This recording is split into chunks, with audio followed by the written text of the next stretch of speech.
Well, hello everyone. It is Friday, January the 27th, 2023. I am Dale Delbridge, Benchmark Realty, Murfreesboro, Tennessee, and this is your status chat. I've got a good one for you because this is important if you're thinking about either buying or selling. This on colors is something you need to see. But first, this. If you like this content, please go to calldeltosell.com, find the tab that says on YouTube, click it, and it'll open up a page of QR codes. There you can use a smartphone to scan and get to the YouTube page, or you can just mouse over and click it on a PC. There you'll be able to subscribe to this little button over here and click the notification bell so that YouTube will notify you when each Friday's blog has been uploaded. Thank you. Okay, as I indicated just before that little important announcement, that this is a good show for you because we're going to talk about color trends for 2023, and this applies both to buyers and sellers. So what do you say we go over there to the left-hand panel and check this out? All right, we're going to give you a little bit of history at the tail end, a little factoid that'll be good for you to know, and we're going to start right now with so many people's favorites, the HGTV.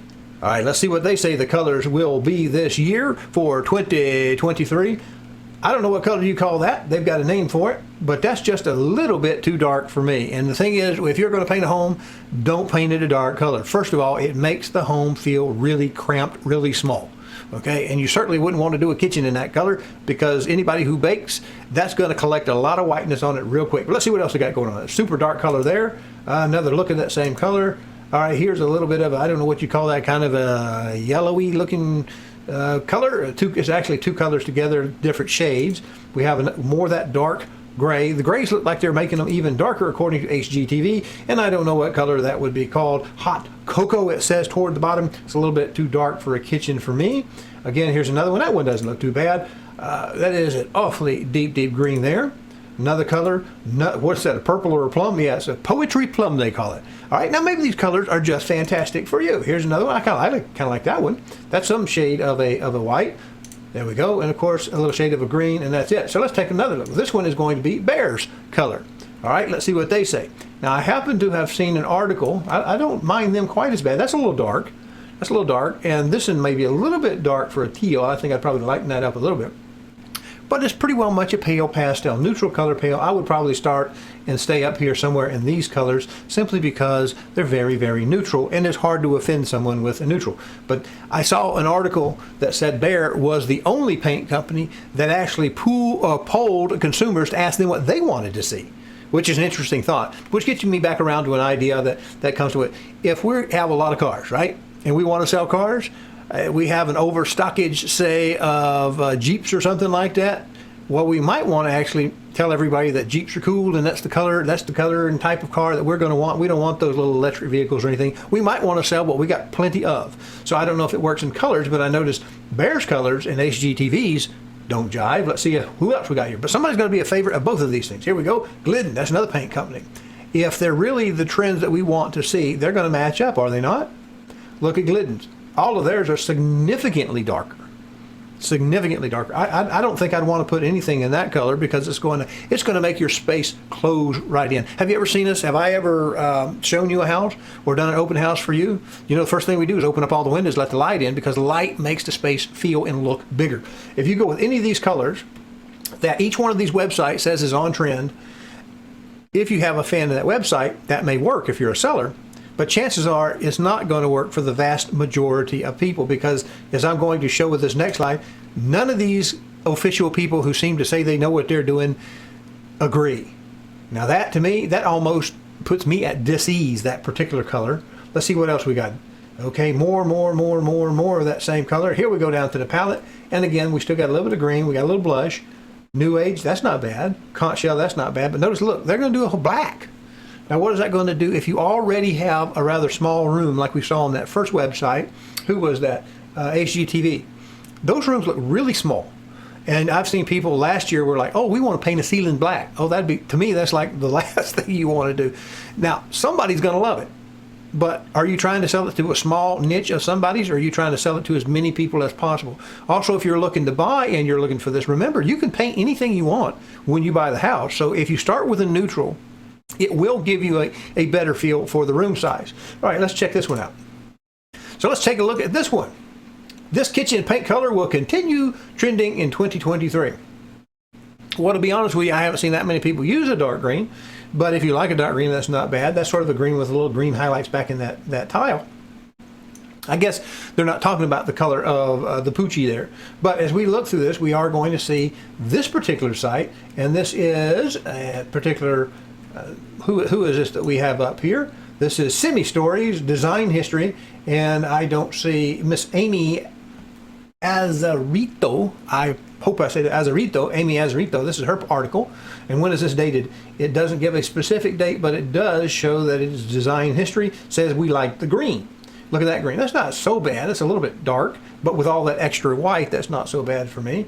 Let's look here. Now that looks a little bit heavy to me. That color of green here we see, I think that's a little bit oppressive. I think I probably want to lighten up better than that. Now that's not too bad. I'm not a super fan of green, but that's a nice light color. Overall, it's going to make that kitchen seem brighter and larger than it may actually be. And this is a little different. This little box around the over hood vent, but that's a little touch. That could be done in anybody's home.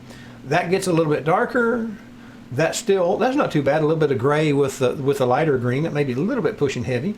And then we have one I think is a little bit too dark, but you notice what they did. The majority of the area is absolutely white in order to pull off that dark color. And I think that helps keep it look like it's like the walls are coming in on you. And that's all I want to show you there.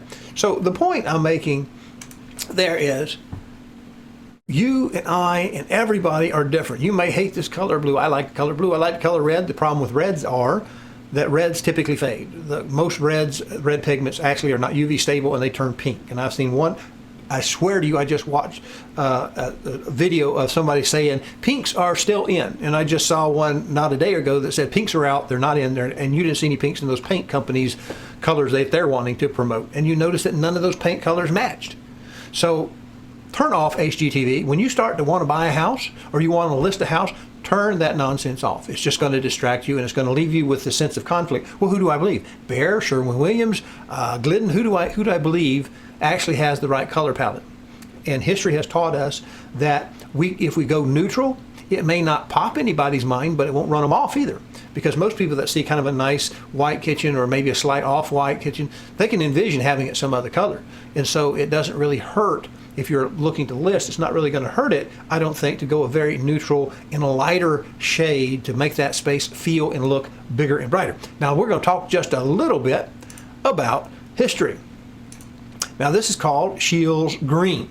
And I don't know if you know about Scheele's Green, but it's a unique color. It was in Victorian England, the UK, and this was such a bright green that was very, very popular back in the day. The problem with this is this color is a cupric arsenic.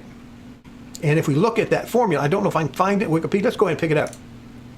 Here's the point. You see this representation? This is an ionic bond, copper 2 positive, and of course the arsenic over there with 2 negative, so we're balanced out. The thing that we had with it is the green was literally making people sick and killing people because it was off-gassing these compounds into the space where people lived. And it is a beautiful shade of green, so what price art? Well, I would say certainly not dying in my own house. It was making people sick. And people would then leave their homes and go out to the coast, or maybe they would go to the beach down to Brighton or wherever, and they would get out in the fresh air and the sunshine, and they'd feel better, and then they'd go home and get sick again. Because this particular compound is dangerous. They eventually phased it out because people didn't want it anymore.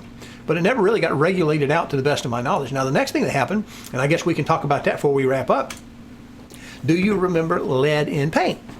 Well, lead in paint was put there because lead actually makes a very good sealer for the woods themselves. If we're painting over wood, lead paint is a good sealer, and it made a contribution to the paint.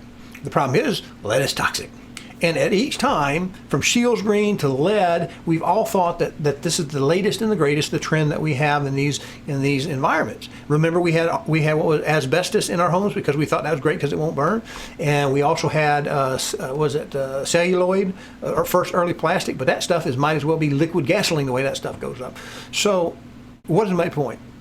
We learn as we live, and if you're looking for something such as paint colors, realize that the darker or starker that you make a color when you decide you want to upgrade to make something look modern may only look modern to the people that watch the same websites that you do. And it's going, anytime you paint something dark, it's going to close in on you. So if you really want to list a home and it needs a painting, paint it nice, neutral, a very light shade. You can still go with a red or a purple or whatever color you want. Just make it a light shade of it. Have a lot of white in that color of pink or red or blue or whatever. These dark colors are a booger bear to cover back up when you want to paint them the next time. So you want your house to move, paint it sort of neutral. Maybe it won't pop for a lot of people, but you're not going to turn people away either. Because for me, I don't like those colors. You might, but I bet you got a friend that likes something maybe in that plum color versus maybe you like the green or whatever. So realize that the more you customize your home, the more difficult it's going to be to find somebody who's going to think that that is just gorgeous.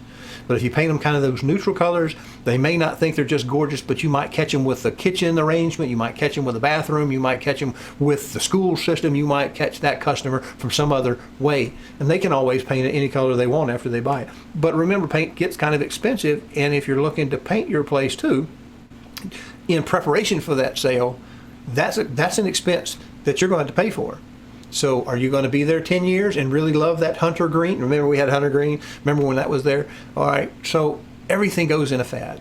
And these people can't even agree day to day from paint company to paint company. So my advice to you is stay neutral, and buy what you like based upon how long you plan on being there. It's your home. It's not my home. I may not like purple. You may love it. Then you buy it and you paint your house purple. But when we come to sell it, we might find that people thought, well, that was almost going to be a thing back in 2023. And these black cabinets and black walls, they make my house feel so small. You may be competing against your neighbor who has nearly the same floor plan, but they painted it a lighter shade of something, and the house just naturally feels bigger. It feels less cold. Well, what about reds? They're warm colors. They're telling you about that. Well, let me ask you this. If you've worked your tail off all week and you are worn out, you might want to be energized, right? Or you just might want to relax. That paint color on the wall is not going to change, okay? It's just not going to change. Make good decision based upon what you want to do. And remember, it's your house.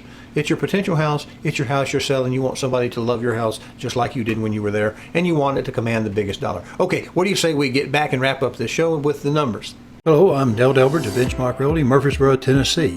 If you are currently unrepresented and would like to know how to compare up to 3 properties side by side and room by room, then go over to my new YouTube channel. Call Dale to Sell. That's one L and Dale, no spaces. Watch the demo on Real Scout and then call me and we'll set up your exclusive ad-free account today. Let's look at last week's numbers. Week of the 20th of January. We had 17,128 opportunities in Real Scout system. That actually decreased over the previous period. We had 39 in the under contracts still showing. That increased over the previous period, and we saw a 2% jump in the ratio between what they're holding on to and what's available.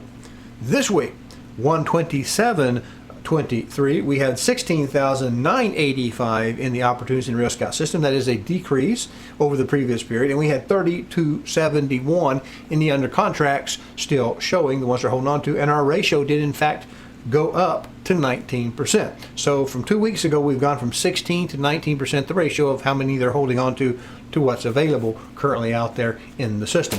So I hope that's a good show for you. I hope you learned a little bit about Scheels Green, and most of us haven't forgot about lead paint, and you need to call Dale to sell.